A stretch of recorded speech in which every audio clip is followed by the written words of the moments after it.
Our response to Part 35 on the Jesuit Oath will be fairly simple and to the point. This Jesuit oath Fairley appeals to is a forgery.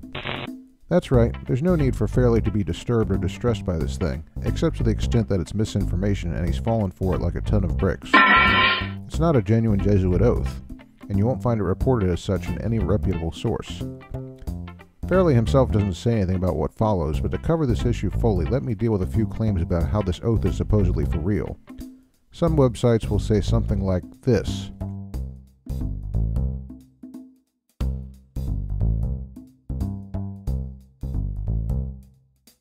Well, no, it wasn't torn out, at least not out of every copy.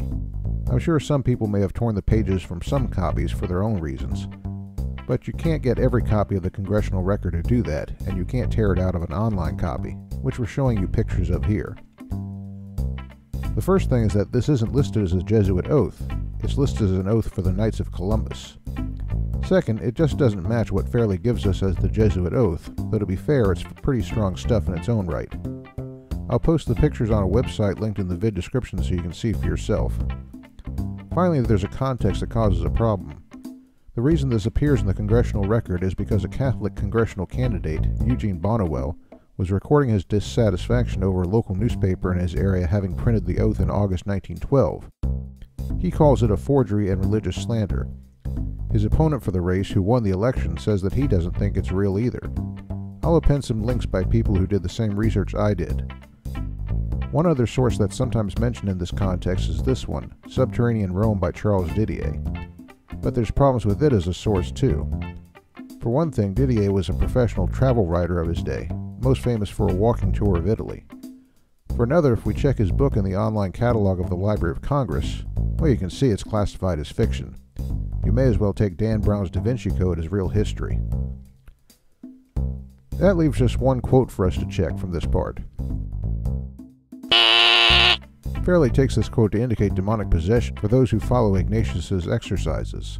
But I expect what we have here is actually a very bad translation from the original French. Here's the actual quote from the book.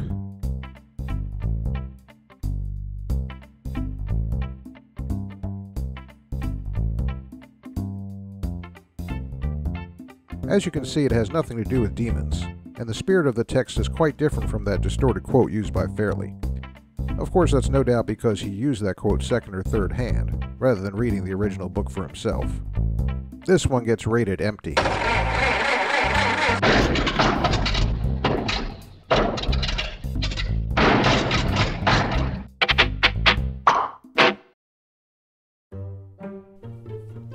Part 36 is on Jesuit morality, and it builds on the assumption that the claims in the prior vid about the Jesuit oath are correct.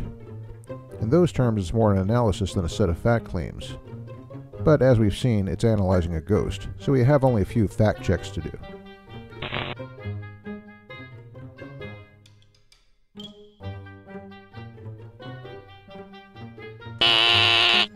Nice story, but it's completely fake as far as I'm concerned. Who was the professor, and who was the student? As it happens, I had some help finding the source from fellow YouTube user Libero312. It originates in Charles Cinque's anti-Catholic work, 50 Years in the Church of Rome.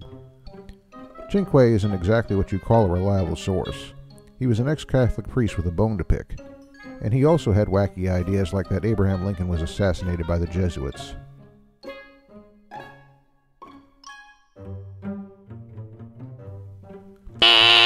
This quote is genuine, but it's not historical. It actually comes from Blaise Pascal's Provincial Letters.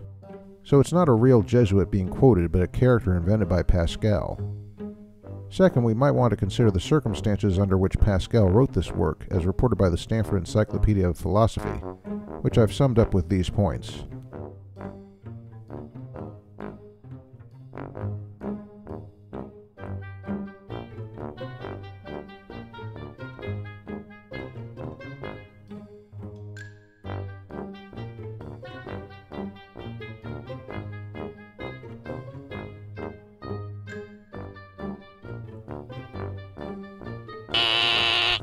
Try to find this in an authoritative source. You won't. One conspiracy website claims it's from page 31 of a book titled The Fiery Jesuits, which doesn't seem to be a real book. At least it's not listed in the online catalog of the Library of Congress, and there's not a trace of it otherwise. I did find an online fundamentalist forum where a similar claim was made. But this doesn't help either. For one, there's no record of a Jesuit named Johannes Baptista Posa to be found anywhere except where this is referred to. The origins of all this seem to be a 19th century anti-Catholic work by Charles Sperry titled The Mysteries of Romanism. But if this is real, there's a good answer to it. This Franciscus Roalis was known for writing a book about heresies within the Jesuits. So that's a pretty good sign that this is recorded not as a Jesuitical creed, as in something all Jesuits believed, but as a recognized heretical deviation. Hopefully Fairley doesn't think that means all Jesuits believe in this creed, because if he wants to use one deviant as evidence for the deviancy of the whole, he's going to open up a pretty big can of worms for all Christians, himself included.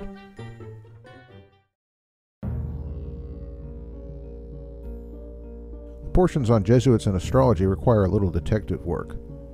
Fairley gives us a picture he assures us is an astrological chart of Jesuit origin. Well, sort of. It was composed in 1646 by a Jesuit scholar named Athanasius Kircher. But Kircher was just one guy, and he was into a lot of different subjects. A scholarly biography of him by Paul of Finland describes him as the last man who knew everything because he had so many interests.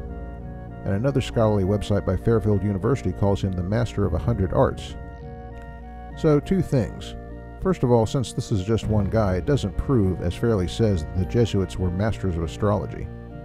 Second, it's one guy who was into a lot of odd things, including botany, sound amplification, and Asian languages. According to Finland, he even coined the term electromagnetism. So we don't have a serious astrologer like Gene Dixon here. We have a sort of eccentric genius who is into all kinds of stuff. And a final point. It just happens that in Kircher's day, some scholars just got into astrology. That's because at this time they were still trying to decide if there was a legitimate way to do it. As reported in Medieval Science, Technology, and Medicine, an encyclopedia, astrology in this era also hypothesized a completely natural sort of astrology, one in which natural phenomena might affect the natural order, including the body, such that during the Middle Ages, astronomy and astrology were generally considered by scholars as two complementary faces of the same discipline. Kirchner lived about 150 years after the Middle Ages ended, but this view of a scientific form of astrology persisted through his time such that even astronomers like Galileo dabbled in it. And it also wasn't a Jesuit thing.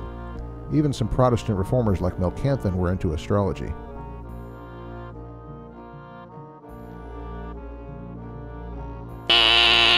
This quote isn't effective in proving much. At best, this would be a single Jesuit and no proof for Fairley's blanket designation of the Jesuits as into astrology. Fairley's pictorial representation of the Jesuit order as being in the form of a hierarchical pyramid structure that comes from Babylon misses a pretty obvious point.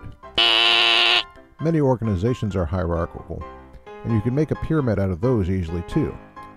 Just take the U.S. military.